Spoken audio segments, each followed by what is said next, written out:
이제 공부를 하시니까 좀 양이 좀 방대하죠, 그죠? 공부할 양이, 그죠? 그래서 공부를 할 때는 일단 우리 개론은 기본적으로 그 개념하고요. 그리고 이제 좀 시험에서 그런 틀리기 쉬운 거.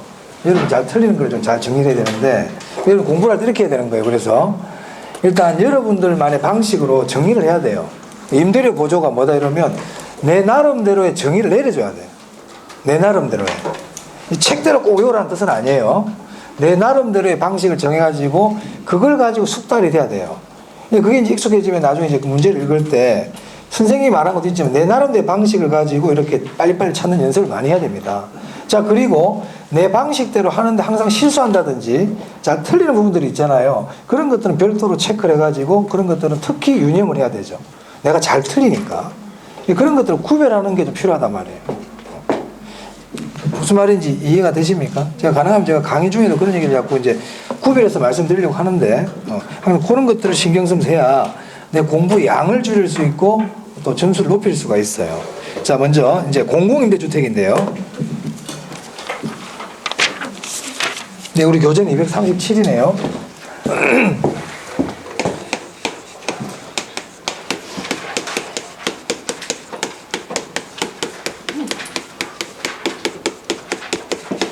이걸 여러분들 공부라고 생각하고 접근하기 어렵거든요. 근데 이거를 그냥 일상생활이라고 생각해 보세요.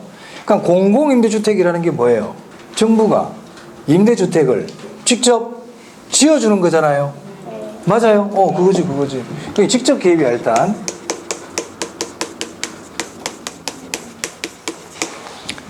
그럼 상상을 해보죠, 상상. 나중에 공부, 정리는 따로 하더라도. 여러분만의 이렇게 정의를 틀을 잡아야 된다고 그랬어요. 지금 여기에 신정동에 임대주택이, 민간임대주택은 뭐예요? 그죠? 일반적인 우리가 운영하는 이런 임대주택입니다. 자, 민간임대주택이 1000채가 있어. 여기 민간임대주택이 1000채가 있어.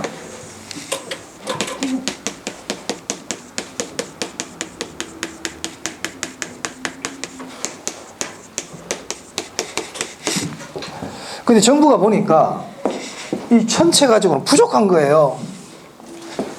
저소득층들에게는 집이 한 2000채가 있어야만이 될 것 같아. 무슨 말 알겠어요? 그럼 2000채는 수요일까요? 소요일까요? 이게 소요인 거야, 소요. 2000채가 필요해, 지금. 전에 수요와 소요의 차이점 말씀드렸죠? 저소득층이니까 수요가 아니고 소요지. 2000채가 필요하단 말이야. 근데 민간임대주택이 몇 채밖에 없어? 1000채밖에 없는 거야. 그럼 어떻게 해야 돼? 지어줘야지. 그래서 정부가 여기다가 공공임대주택을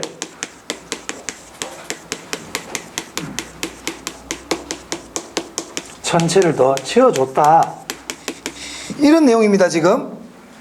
여기까지 이해되세요? 자, 그러면 이제 어떠한 일들이 벌어질까? 한번 생각해 보는 거야. 자, 그럼 여기 민간임대주택은 지금 50만원 받고 있었거든? 임대료를? 그럼 공공임대주택은 50만원 받을까? 이거보다 싸게 받을까? 이게 30만원 받는다, 이 말이죠. 그럼 이제 어떻게 될까? 이거예요. 자, 그럼 민간임대주택에서 일어나는 일을 한번 생각해 봅시다. 여기에. 자, 단기와 장기로 나눠서 본단 말이에요. 그럼 여기 내가 무슨 글자를 적고 싶어? 뭘 적을까? 수요. 이제는 좀 대답할 때 됐는데. 단기는 뭐? 수요. 그럼 여기는? 그래. 첫 글자로 적어놓으면 쉽잖아, 훨씬. 그럼 그 다음은 감소 아니면 증가겠지. 맞아요? 그럼 민간임대주택의 수요가 감소할까요? 증가할까요? 그래, 다 알잖아, 봐봐. 왜? 일로 가버린다니까. 여기 살던 사람들도 일로 옮길 판이야, 지금. 맞아요? 수요가 감소해요. 자, 외우려고 그러지 말고. 이 글자는 내가 운을 띄워줬잖아, 지금. 수요가 감소해. 그럼 그 다음 뭐 어떻게 될까? 임대료가 하락하겠지. 맞아요? 하락해요. 그러면 여기 있는 민간 임대인들, 기존의 민간 임대인들은 이익을 본다, 손해를 본다? 손해보지.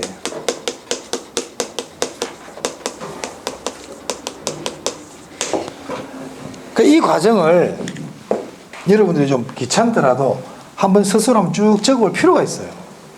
그래야 내게 돼. 그 과정을 잘 안 해. 안 하려고 그런다니까. 그러니까 힘들지. 시험 칠 때까지 최소 몇 번 해봐야 되는데 한 번도 안 해보고 가는 거야 시험장에. 그러니까 알 수가 있나? 모르지. 내가 직접 해봐야 되는데. 자, 그럼 장기로 가면 공급이 어떻게 될까요? 그래. 그냥 이 글자 보는 순간 그냥 이거 저절로 아는 거야. 공급이 감소야. 맞아요? 그럼 임대료는 이제 어떻게 될까요? 상승하겠죠. 언제까지 상승하냐면 손실이 없어질 때까지 상승하는 거예요. 그 장기로 가면 이제 임대인들의 손해가 없어져 버려요. 항상 시장은 이렇게 이루어진단 말이야. 됐어요? 자, 그럼 이걸 적어 놓고 이제 우리 알 수 있는 게 있단 말이야. 자, 볼게요. 자, 단기에 민간 임차인들, 즉 민간 임대주택에 거주하는 임차인들은 혜택이 있어요, 없어요? 다 적어놨는데 지금 혜택이 있다 없다? 적어줘도 이제 못 찾는 거야 지금. 적어줘도. 왜냐면은 너무 경직돼 있어. 여러분이 그냥 민간 임차인이라 생각해. 여러분들이 민간 임차인이라 생각해. 지금 얼마 내고 있었는데 50만 원 내고 있었거든. 근데 옆에 30만 원짜리 집이 왁꽉 들어왔단 말이야. 집주인한테 저절로 옮길 거예요. 그랬더니 집주인이 잠깐만 내가 30만 원 해줄게. 이 얘기하고 있는 거잖아 지금. 그럼 민간 임대주택에는 임차인들 혜택이 있다 없다? 있지. 맞아요. 눌러앉았단 말이야. 그랬더니 이제 민간 임대인들이 집을 줄여버리네. 전세로 돌리고 팔아버리고 뭐 사무실로 바꿔버리더라는 거예요. 그러면 이제 민간 임대주택이 줄었잖아. 그러니까 민간 임대료가 어떻게 됐다? 다시 올라간 거야. 그러니까 50만 원 하던 게 단기에 30으로 내려갔던 게 장기로 가니까 다시 원래대로 어떻게 돼버렸다? 50으로 돌아가 버렸다. 이 얘기하고 있는 거야 지금. 이게 얘기를 해줘야 다 아는 거야. 봐봐. 이게 다 그런 의미인데 그게 잘 이해가 안 되죠. 그러면 장기로 가면 민간 임차인들은 혜택이 있어 없어? 없어. 이제 이게 핵심이다. 자, 민간 임대주택의 임차인들은 단기에는 혜택이 있어. 단기에는. 하지만 장기로 가면은 혜택이 없어져요. 맞아요? 자, 그럼 공공임대주택의 임차인들 볼게요. 이 사람들은 단기에 혜택이 있을까 없을까? 단기에. 일단 처음부터 싸게 들어간다. 얘들은 처음부터 싸게 들어가죠. 일로 들어오면 처음부터 이거 내고 들어오잖아요. 그럼 결론 단기에는 모든 임차인 혜택이야. 여기서 모두는 누군데? 민간, 공공. 이게 결론이에요. 단기는 둘 다 혜택 봐. 자, 장기로 간다. 장기. 그럼 장기로 가면 누구만 혜택 봐? 공공만 혜택 본단 말이에요. 이게 공공임대주택의 핵심입니다. 됐어요? 자, 또 볼게요. 자, 장기로 가니까 공급이 준다고 그랬지? 맞아. 그래서 민간 임대인들이 에이 안 되겠다. 임대료도 떨어지고 없애버려. 300채를 줄여버렸어. 300채를 감소시켜버렸어요. 그러면 임대주택이 몇 채가 돼 이제? 여기는 1000채가 지금. 그럼 700채 남고 공공임대 몇 개 있고? 그럼 총 몇 채입니까? 1700채죠. 근데 정부는 여기 임대주택이 몇 채가 필요하다고 보고 있어? 2000채가 필요하다고 보고 있잖아요. 근데 지금 민간에서 300채 줄여버렸지? 그럼 정부는 어떻게 해야 돼? 더 지어야지. 얼마만큼? 300채 더 지어준다. 그럼 사회 전체적으로 임대주택 양은 어떻게 된다? 불변이네. 맞아요? 작가도 없으면 결국 공공임대만 남겠네. 그럴 수도 있겠네. 그죠? 생각해 봐봐. 하여튼 그래. 결국 사회 전체적으로 임대주택 양은 변화가 있다 없다? 변화가 없다. 이렇게 되는 겁니다. 다 했어요. 그럼 결론. 공공임대주택 정책을 실시하면 단기에는 모든 임차인 혜택, 장기에는 공공임차인만 혜택. 장기에 민간임대주택의 공급이 줄기 때문에 이 줄어든 만큼을 정부가 더 지어준다. 그래서 전체적인 사회 전체적인 임대주택 양은 변화가 없다. 이게 결론입니다. 끝. 이 다야. 그럼 이거를 여러분들 나름대로 자꾸 생각을 해봐야 돼. 한번 여러분이 레파토리를 적어보라고 이렇게. 제가 하는 것처럼. 이 과정을 해야 돼. 해야 되는데 대부분의 수험생이 안 해. 안 해. 그냥 듣고 외우려고만 그래. 그러니까 5일 지나면 다 잊어먹어. 다 잊어먹어. 그리고 3월 달에 들으면 또 그때 그래 그렇구나. 또 잊어먹어. 나만 힘들어. 자꾸 얘기해줘야 되니까. 죽겠어. 그럼 3월 달에는 제가 이렇게 그냥 자, 공공임대주택 어떤 거죠? 그러면 임차인 모두 혜택 보는데요. 장기는 공공임차인 혜택 보는데요. 장기는 모든 임대주택의 양이 사회 전체 임대주택의 양은 변화가 없어요. 이렇게만 얘기할 수 있으면 제가 별 할 얘기가 없어요. 그냥 넘어가면 돼. 근데 그게 잘 안 돼. 지금 하는 것처럼 그렇게 해야 됩니다. 아시겠어요? 이게 기본 개념이란 말이에요. 그게 딱 이해가 되고 나면 그때부터 그 다음 단계가 뭐냐? 단계는 모두 혜택, 장기는 공공만 혜택, 사회 전체적으로 장기는 일정. 이렇게 딱 된단 말이에요. 이게 결론이 탁탁탁 나온단 말이에요. 이 과정을 거친 사람들만, 이 과정을 거치지 않은 사람들은 이제 강제로 외워야 되는 거야. 강제로. 근데 외울 게 한두 개입니까? 한두 개가 외울 게 구리가 힘들지, 머리가 터지지. 그러니까 공공임대 딱 나오면 이게 딱 떠올라야 돼. 이 과정까지는 시간이 걸려. 이 과정까지는. 이게 딱 돼버리고 나면 그다음부터는 쉽다. 자, 우리 교재 보겠습니다. 공공임대주택. 자, 의의 한번 볼까요? 공공주택은 공공주택 사업자가 주로 우리 LH에서 많이 하고 있죠. 국가 또는 지방자치단체의 재정이나 주택도시기금의 지원을 받아 한마디로 국가 돈으로 짓는다 이 말입니다. 그러니까 공공이지. 건설, 매입 또는 임차하여 공공임대주택과 공공분양주택을 말한다. 그러니까 공공임대주택을 우리가 공급할 때는 지어서도 줄 수 있고요. 또 어떻게 할 수도 있어요. 사가지고도 임대 줄 수 있잖아요. 맞아요? 뭐 그런 종류가 있다 이 말이에요. 신경 쓰지 마. 자, 그 단기효과 볼게요. 단기효과 보면 제가 저기 적어놨던 말들을 쭉 적어놨어요. 사적 시장의 임대주택의 수요를 감소시키고 사적 시장의 임대료가 하락하게 된다. 이런 말 보입니까? 넘깁니다. 니은이 결론이야. 결론이 중요해. 결론이. 줄쳐. 단기에는 모든 임차인에게 혜택이 있다. 됐나요? 그럼 왜 단기에 모든 임차인 혜택이 있는지 이유를 알면 좋지. 이게 이유가 이거니까. 모르면 이거라도 외워야 돼. 어쩔 수 없이 이제 안 되면 외워야 된다고요. 단계는. 자, 장기로 갑니다. 장기로 가면 줄 칠게요. 사적 시장이 민간 임대주택이에요. 사적 시장의 임대주택 공급이 어떻게 된다? 감소. 동그라미 하세요. 제가 이걸 왜 동그라미 치라고 그러냐면 공급이 줄어드는 건 안 좋은 거야. 공급이 줄어드는 건 안 좋은 거기 때문에 공급이 줄어드는 것들은 별도로 기억을 잘 해놔야 돼. 자, 오늘 공급 줄어드는 거 공급 감소하는 거 하나 배운 거 있어요. 뭐야? 그래, 오늘 해석은 이해해 줄게요. 임대료 규제. 임대료 규제하면 아까 공급 감소한다 그랬죠. 잊어먹으면 안 돼. 공급이 감소하는 경우는 기억을 해야 된다고. 두 번째 공급 감소가 뭐냐면 공공임대주택을 공급해주면 민간임대주택의 임대주택이 어떻게 된다? 공급이 준다. 이거 기억하세요. 그래서 정부가 더 지어주는 거잖아. 맞습니까? 그래서 사적 시장의 공급을, 임대주택 공급을 감소시킨다. 그래서 임대료가 원래 수준까지 다시 올라가 버려요. 그러면 장기에는 누구만 혜택 본다? 공공임차인만 혜택 봐요. 그래서 장기적 효과 공급 변화 옆에다 괄호하고요. 괄호하고요. 공공임차인만 혜택 이렇게 딱 적어두세요. 장기는 누구만 혜택 본다고? 공공임차인만 혜택. 밑에 가면 있어요. 있지만은 바로 옆에 적어두라는 거 눈에 잘 들어오게끔. 자, 니은 봅니다.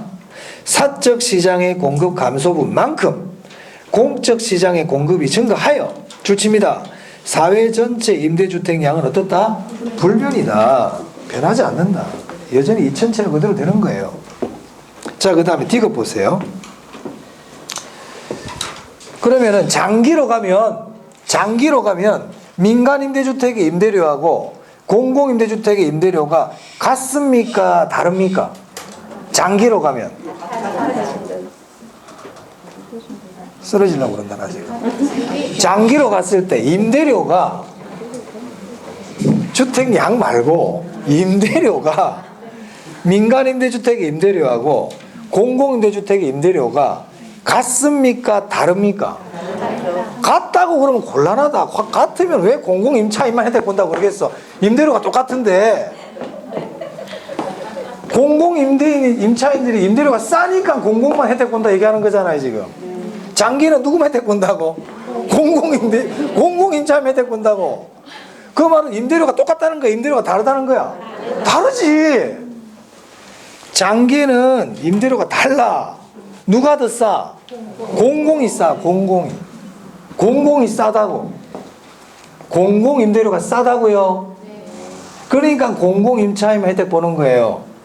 단기는 같단 말이야. 단기는 같아진다고 그랬잖아. 30, 30. 저기 적어놨잖아. 장기는 얘는 30이고 50이잖아.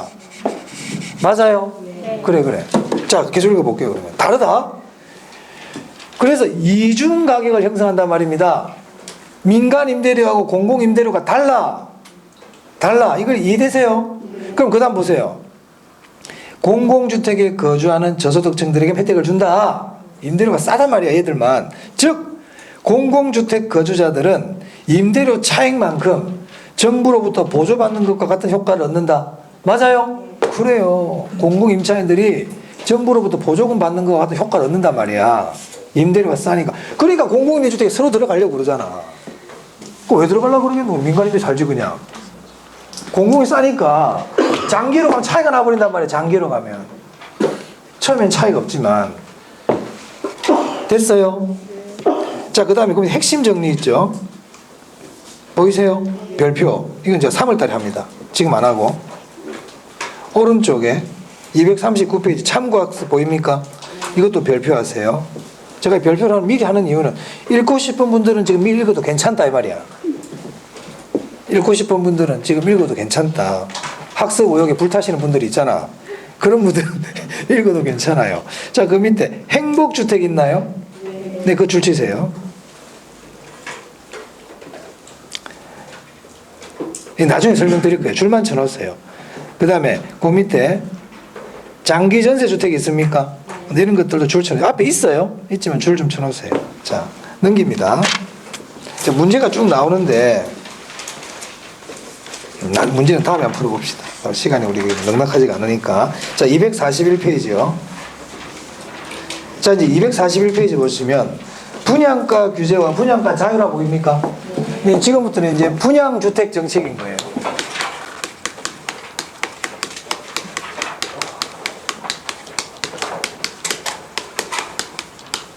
자, 분양주택 정책은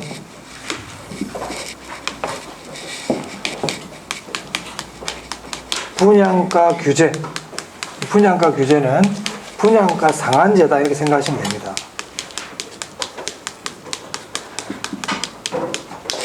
분양가 규제와 반대되는 개념이 분양가 자유라예요.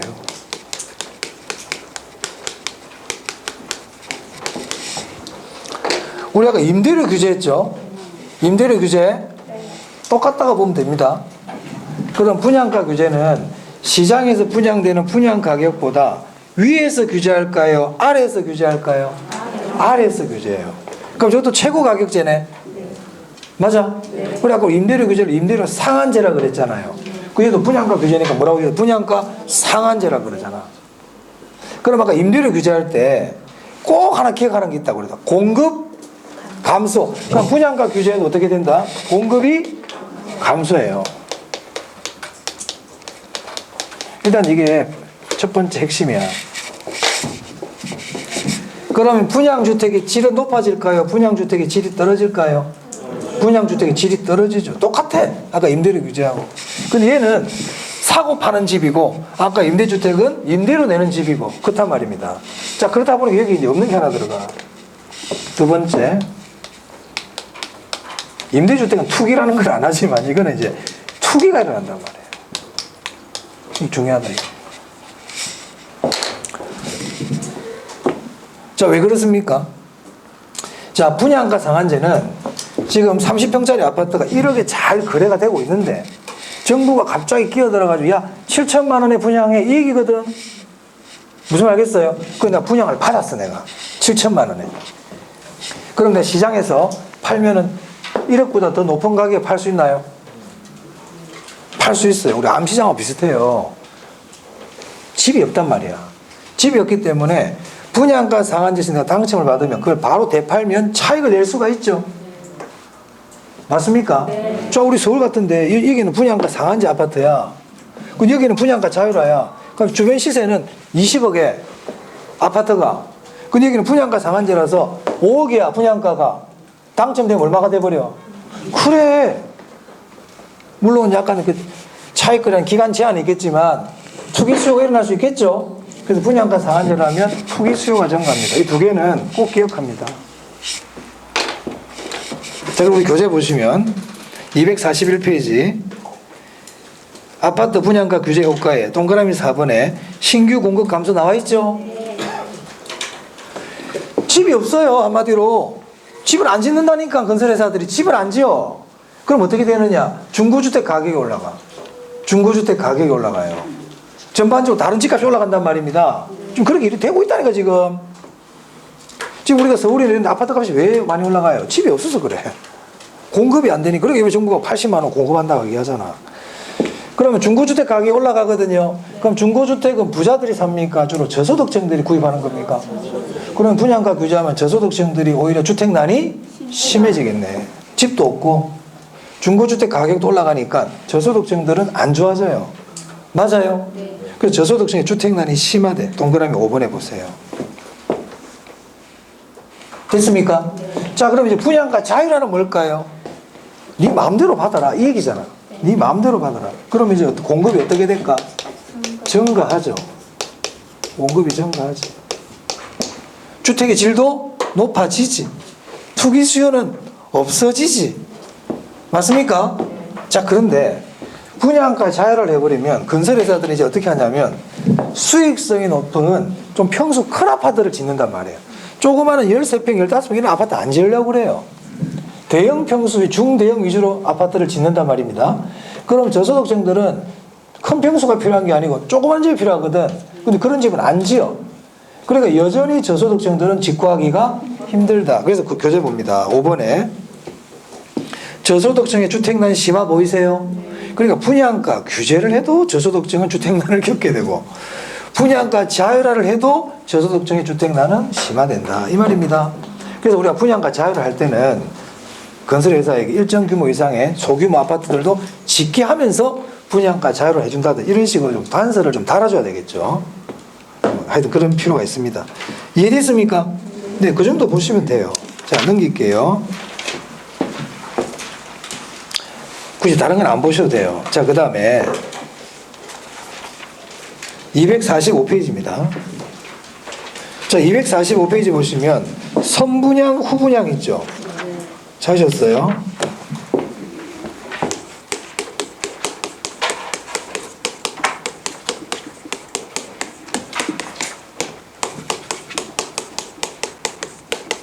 예전에는 이게 시험에 잘 안 나왔거든요. 잘 안 냈어요. 최근에 좀 잘 내. 얘하고 둘이. 이 둘은 최근 트렌드가 좀 있기 때문에 좀 봐줄 필요가 있단 말이에요. 그 뭐만 보면 돼. 제가 말씀드린 이거. 둘 다 주택난 심화된다. 둘 다 주택난 심화. 자, 이제 선분양과 후분양입니다.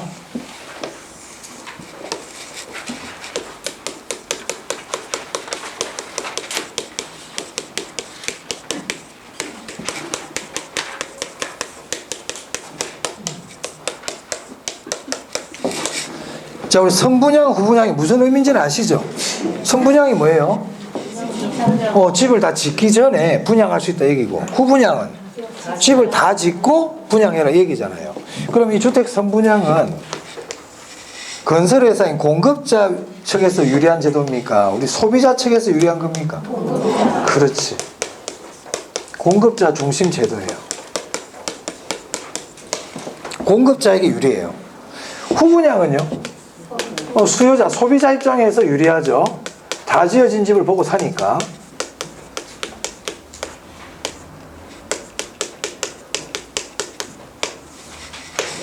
그러니까 우리나라 이제 주택 선분양을 지금 많이 하고 있잖아요. 이건 왜냐하면 예전에 분양가 상한제를 하니까 분양가 상한제하면 건설회사 좋을까 안 좋을까?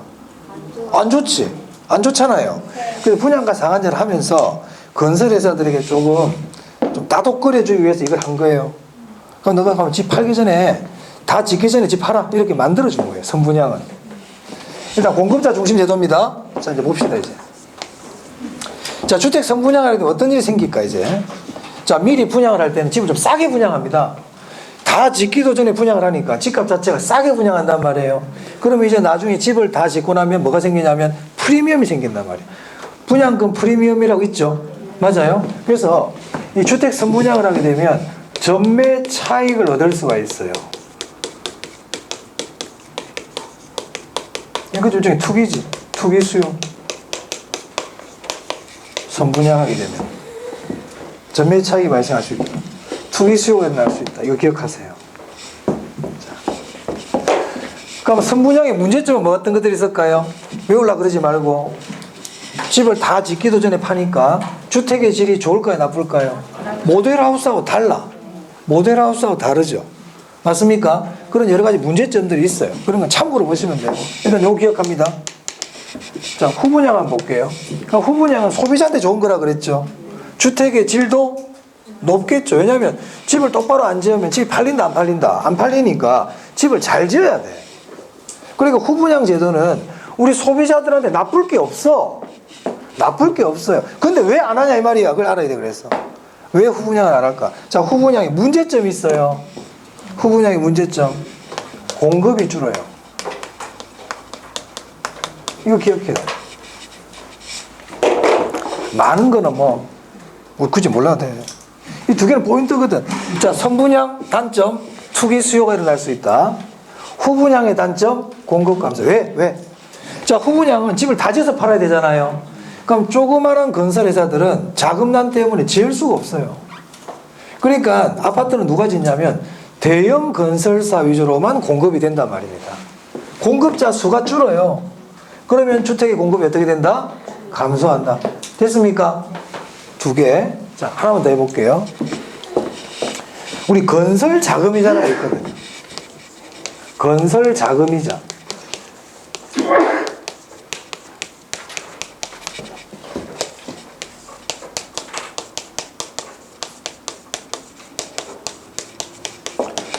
자, 건설 자금이자라는 게 뭐냐면 건설회사가 아파트를 지을 때 자기 돈으로만 짓습니까? 은행 대출을 받습니까? 대출을 받거든요. 그럼 대출을 받으면 이자를 내야 되겠죠. 내가 아파트를 건설하기 위해서 대출을 받았는데 여기에 대한 이자를 건설 자금이자라 그래요. 그러면 주택 선분양과 후분양은 건설 자금이자를 누가 부담하느냐 이걸 좀 알아야 될 필요가 있다. 누가 부담하는지. 자, 건설 자금이자는 선분양일 때 공급자가 부담할까요? 수요자가 부담할까요? 이 얘기예요. 이 선분양은 소비자에게 불리해. 소비자한테 불리한 제도야. 누가 부담한다? 소비자, 수요자가 부담합니다. 건설자금이자 수요자가 부담합니다. 자, 그 다음에 후분양은요. 다 지어서 팔잖아요. 그러니까 다 지을 동안에는 이자를 누가 내야 돼? 건설회사가 내야 돼. 그리고 이게 누가 부담한다? 공급자가 부담한다.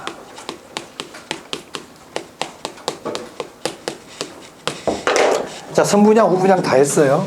선분양, 후분양에서 첫 번째 우리 알아야 되는 건 뜻은 다 알아, 우리가. 그래서 선분양은 누구 중심의 제도다? 공급자. 후분양은 수요자, 소비자 중심이다. 선분양을 하게 되면 전매 차익이 발생하고 투기 수요가 일어날 수 있다. 건설 자금이자는 누가 부담한다? 수요자, 소비자가 부담한다.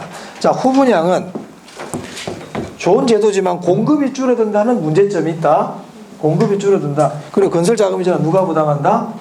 공급자가 부담해요. 됐어요? 그럼 후분양을 하게 되면 또 이런 문제점도 있을 수 있어요. 후분양에서는 목돈에 대한 부담이 생길 수 있어요. 맞아요. 우리 선분양은 어떻게 돈을 냅니까? 계약금, 중도금, 잔금 이렇게 내지만 후분양은 한꺼번에 돈을 다 내야 되겠죠. 맞아요. 그래서 은행에 대출이 안 되면 사기도 힘들어. 요즘 은행 대출 잘 안 해주는 경우는 후분양이 되면 집 사기도 힘들죠. 그러니까 얘는 목돈에 대한 부담이 크다 작다? 크다. 얘는 목돈에 대한 부담이 작다. 이렇게 되겠네요. 자, 교재 한번 보겠습니다. 245 선분양, 후분양. 자, 선분양 볼게요. 동그라미 3번이에요. 공급자 중심 줄 치고요. 동그라미 4번에 투기 발생. 여기 투기 발생 옆에다 전매 차익 이렇게 쓰시면 되겠습니다. 자, 동그라미 5번에 보세요. 이자를 누가 부담한다? 소비. 여기 이자는 건설 자금 이자를 얘기하는 겁니다. 자, 그 다음 6번에 목돈에 대한 부담이 없겠네요. 목돈에 대한 부담이 없죠. 그래서 선분양에서 중요한 건 동그라미 3번 중요하고요. 그리고 투기 발생 중요하고요. 이 두 개가 일단 중요해요. 자, 후분양입니다. 3번입니다. 소비자 중심 제도이다. 중요하고요. 그 다음에 그 밑에 7번이에요. 공급이 줄어요. 공급이 줄어요.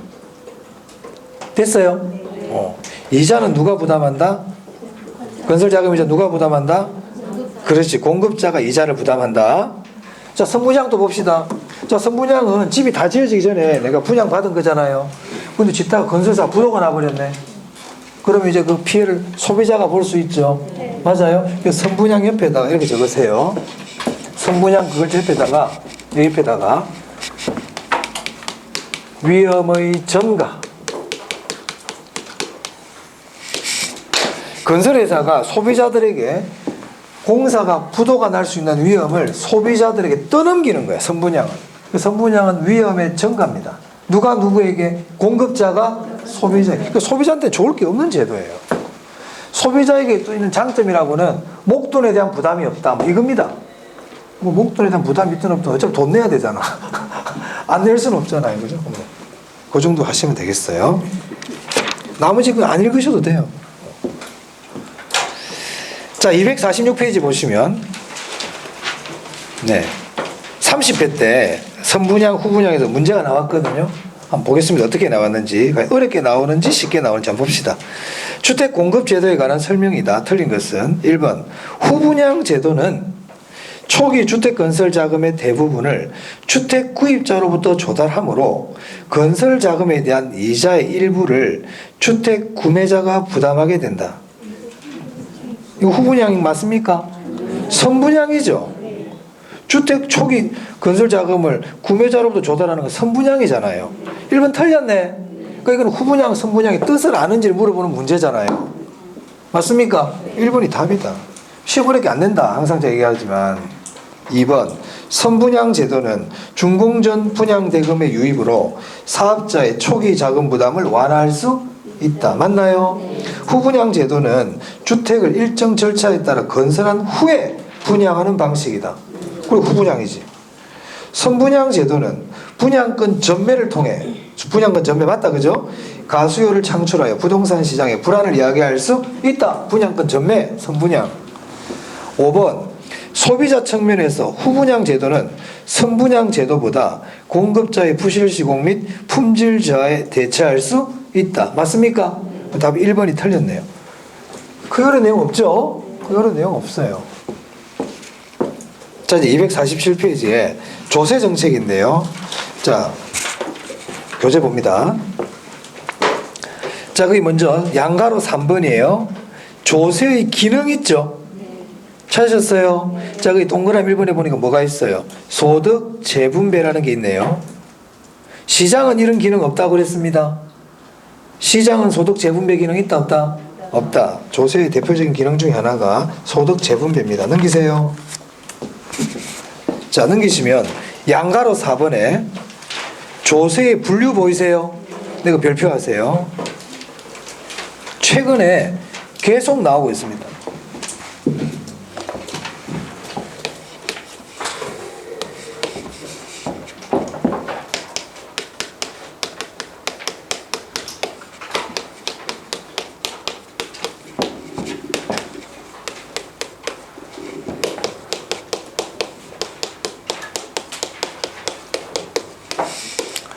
자, 부동산을 샀어요.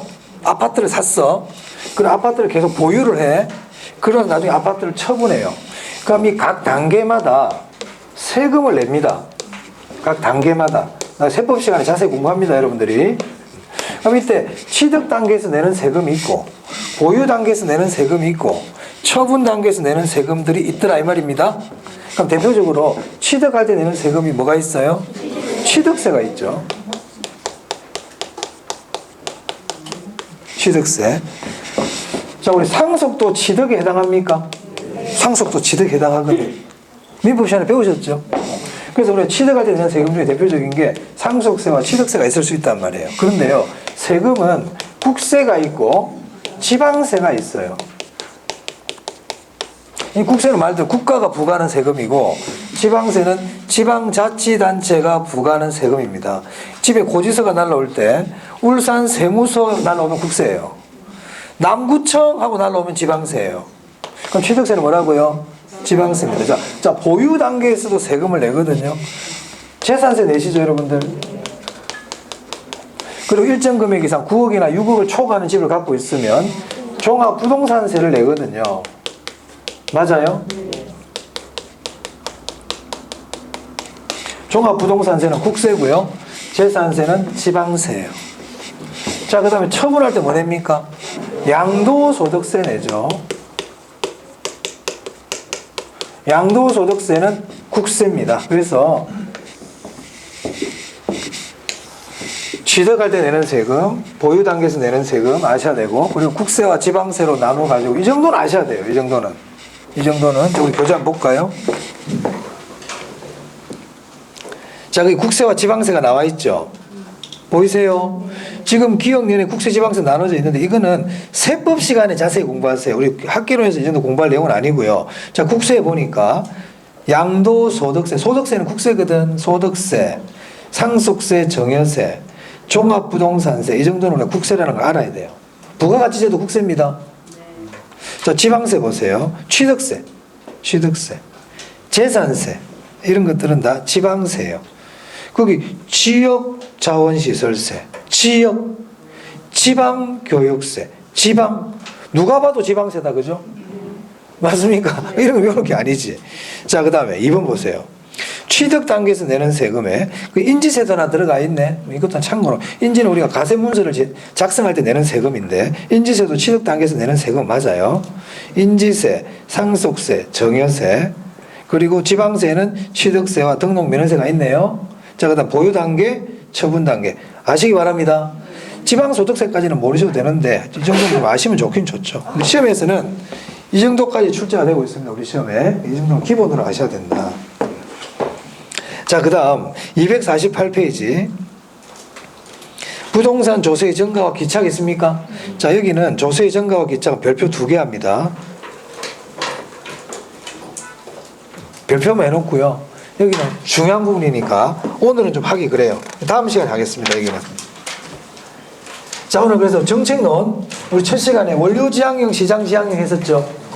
그죠? 그래서 정책론 했거든요. 그래서 다음 시간 되면 정책론 끝날 텐데, 오늘 했던 정책론 부분 집에 가서 꼭 복습을 하셔야 됩니다. 중요한 제목 정도만 딱 적고, 일단 제목을 딱 아까 적어 드렸잖아요. 제목 정도 딱 적고 그 내용들이 어떤 것들이 있는지 스스로 자꾸 생각을 해보셔야 돼요. 자, 식사들 맛있게 하시고, 그리고 설 잘 보내십시오. 네, 수고하셨습니다.